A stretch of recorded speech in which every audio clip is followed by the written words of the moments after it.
যে ডাইরেক্ট কোনো এভিডেন্স না থাকলে কাউকে মৃত্যুদণ্ড দেওয়া যায় না এবং সেখানে আজীবন সাজাও দেওয়া যায় না।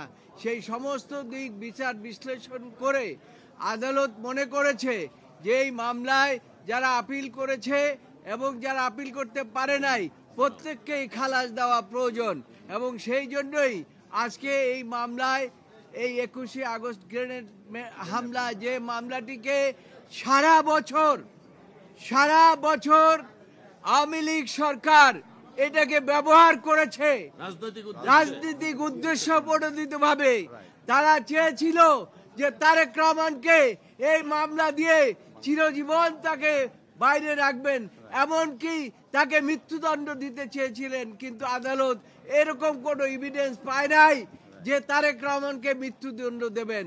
যাই হোক, শেষ পর্যন্ত আপনার বাবরকে এবং পিন্টুকে, আব্দুল সালাম পিন্টুকে মৃত্যুদণ্ড দিয়েছিলেন।